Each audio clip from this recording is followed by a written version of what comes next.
Maître vulgarisateur, il explique et communique l'inexplicable. Mario Dumont. De la musique aux oreilles. Bon, sur les réseaux sociaux, les tendances partent en quelques jours parce que moi, mettons, lundi matin, je suis arrivé au bureau, j'avais jamais entendu parler de Starter Pack. Et là, en quelques jours, Mme Barrette qui a son Starter Pack. Hier soir, mes enfants qui s'échangeaient leur Starter Pack. Mais qu'est-ce que c'est? C'est fou. Déjà, la semaine passée, on parlait de Studio Ghibli. Studio Ghibli, c'était un studio japonais qui crée vraiment de l'espèce de BD, de bande dessinée. Et avec ChatGPT, on était capable de se cartooniser. Donc, on devenait les bonhommes du Studio Ghibli en rentrant nos photos dans l'application de ChatGPT. Donc, tout le monde sur les réseaux sociaux, soit avec Studio Ghibli ou les Simpsons, on pouvait se Simpsoniser. Donc, avec nos photos. Ça a fait le tour et ça a été décrié parce qu'on parlait des droits d'auteur. Attention aux droits d'auteur, les studios n'ont pas donné leur autorisation et ça, ça a créé la grogne. Maintenant, Starter Pack... C'est comme un petit bonhomme qui est ton toi-même. Une petite figurine. Oui, c'est une figurine. Encore une fois, avec ChatGPT, tu envoies ta photo, tu donnes des informations sur tes hobbies, sur comment tu veux être habillé. On va voir parce qu'on a Starter Packé, Mario Dumont, Alexandre et moi-même. Donc, tu deviens une espèce de figurine, là, un peu comme une poupée bout de chou, habillée dans la façon que tu lui as demandé, avec des objets qui te représentent. Mais c'est comme 3 objets. 3, mais ça peut être plus. Parce qu'il y en a qui en ont mis plein, il y en a qui ont été plus audacieux avec Starter Pack. Bien sûr, plus tu donnes d'informations, plus c'est précis. Mais là, ce matin, je suis arrivé à 5h15, 5h30 et 5h15 ici, là, ça s'amusait à me faire.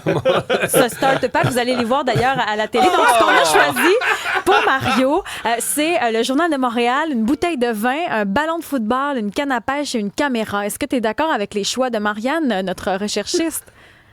La partie de droite, les accessoires, je vous donne 10 sur 10. Le bonhomme, il a l'air vieux en calvaire. Il manquait de choix, là. Le bonhomme, il est un petit peu... Mais ils sont tous bedonnants sur les réseaux sociaux. Tout le monde n'a pas sa shape. Là. Ça, faut pas demander tout de suite à ChatGPT. Je suis pas sûr que je vais m'en remettre. Bon, j'ai l'air de ça, là. En même temps, il y a peut-être pas beaucoup de nuances de gris. Il a l'air d'un vieux prof de 70 ans, là. Oui, mais rassure-toi, là. C'est quand même pas la perfection. Il y a Alexandre aussi qui a son Starter Pack. Oui? Au fait, tout le monde sur les réseaux sociaux, je connais personne. Bon.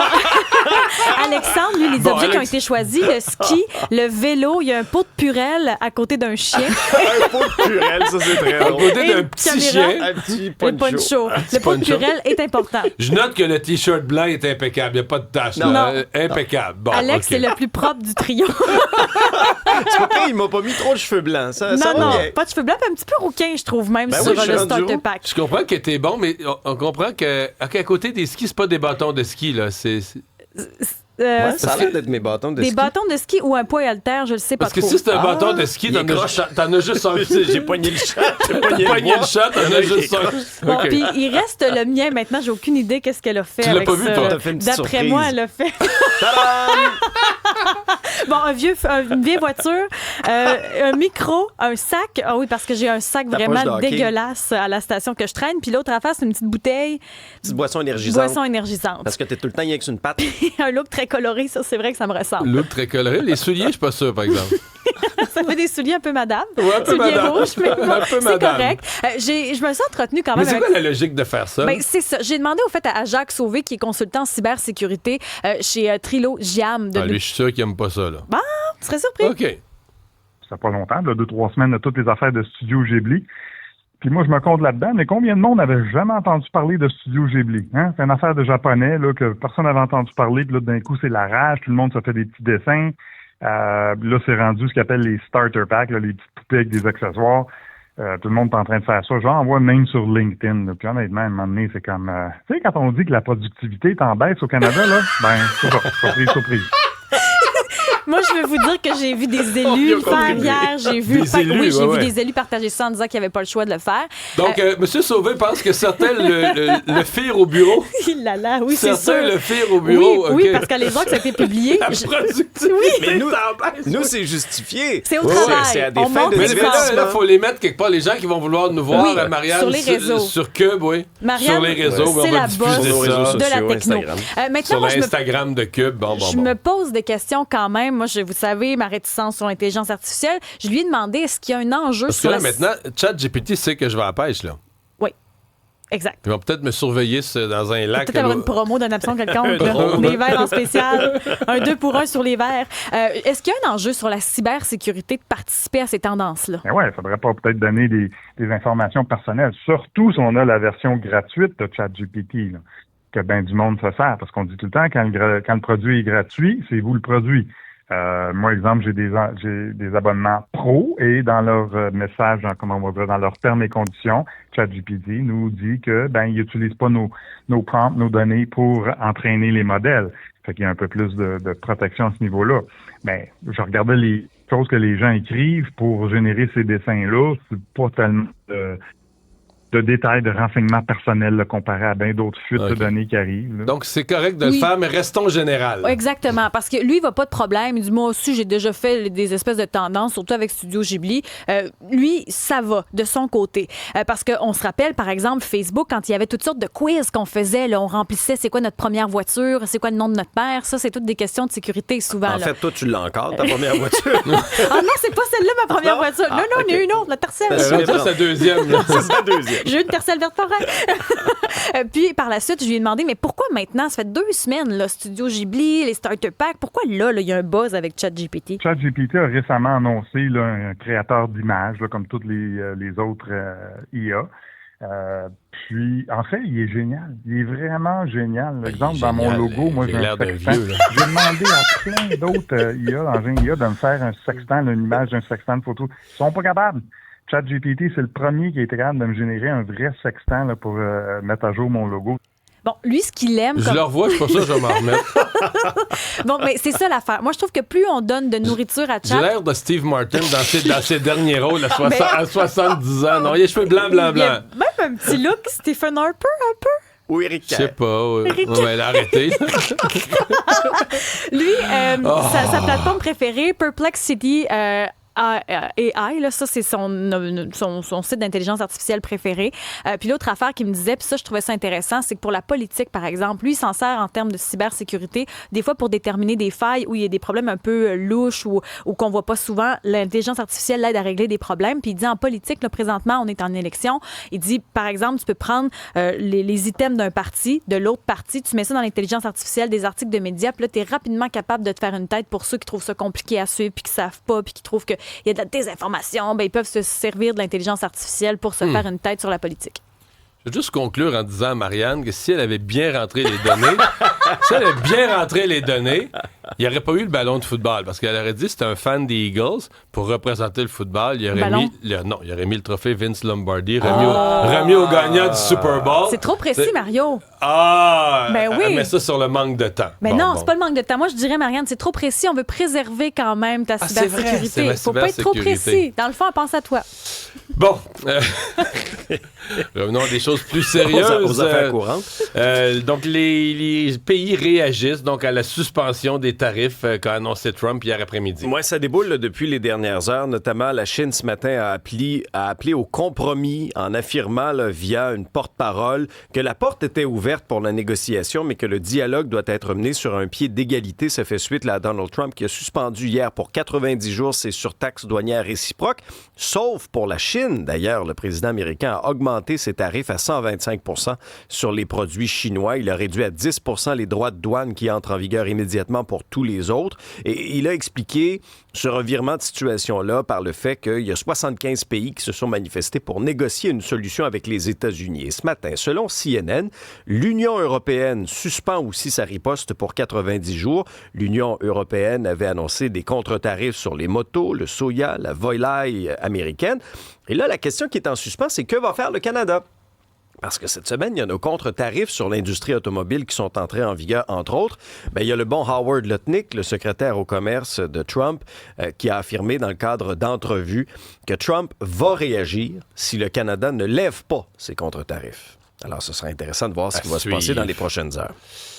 Ce matin, on surveille un peu ce qui va se passer sur les marchés boursiers. Est-ce qu'on va poursuivre sur la lancée folle d'hier? Ouais, jusqu'à maintenant, là, à la bourse de New York, c'est pas la tendance qui se dessine dans les échanges d'avant-ouverture. Là, le Dow Future serait 1,25% en repli, 1,65% pour le S&P 500 et 1,95% pour le Nasdaq. Alors, est-ce qu'il y a des gens qui ont fait un petit coup d'argent hier qui veulent vendre?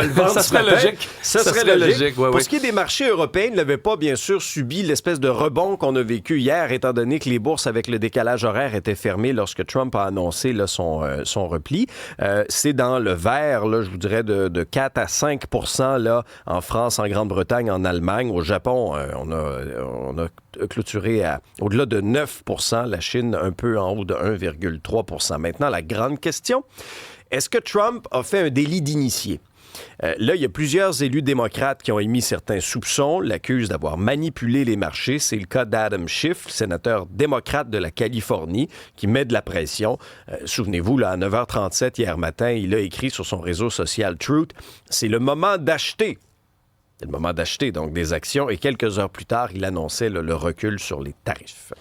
Au sondage très favorable à M. Carney. Oui, c'est un sondage, notamment donc la presse Globe and Mail, qui a été réalisé par Nanos Research. Essentiellement, ce qui ressort donc de ce sondage-là, il y a des grandes tendances, là, notamment sur tout ce qui est qui serait le meilleur politicien pour négocier avec Trump, qui est un peu la question de l'urne hein, jusqu'à maintenant dans cette campagne-là. On est à mi-campagne aujourd'hui. 62,3 % des répondants estiment que c'est Mark Carney. À peine, même pas 23,8 %, donc même pas 24 % des gens estiment que c'est Pierre Poilievre. Le plus gros enjeu de la campagne, dans 47 % des répondants, ils identifient négocier avec le président Trump. L'économie est au deuxième rang. Beaucoup d'inquiétude également, là, beaucoup d'anxiété quant à ce qui se passe actuellement. Là. 63 % des répondants ont vraiment là, de l'anxiété actuellement. Et les Québécois et les Canadiens sont plus patriotiques là, avec ce qui se passe actuellement avec les États-Unis. Et que font les chefs aujourd'hui? Bon, regardons un petit peu. On est à mi-campagne. Comme je vous disais, Mark Carney, lui, visite le Grand Toronto aujourd'hui. Il fera une annonce, notamment à Brampton ce matin. Mettra le cap sur Hamilton par la suite. Pierre Poilievre est en Ontario, est à Milton. Point de presse à 10h30 ce matin. Jagmeet Singh à Saskatoon fera une annonce et s'entretiendra par la suite avec la Fédération des Nations autochtones souveraines. Et quant au chef du Bloc québécois, Yves-François Blanchet, Saint-Bernard-de-la-Colle ce matin, contrôle des frontières, ce sera le sujet du jour. Sur un annonceur point de presse à la colle, on aurait pu deviner le sujet. Et c'est la folie d'Emidov à Montréal avec le Canadien. Et c'est fascinant, papier très intéressant dans le journal là, ce matin sur... Qu'est-ce qui a finalement convaincu le SKA de Saint-Pétersbourg d'accepter de libérer Demidov plus tôt que prévu?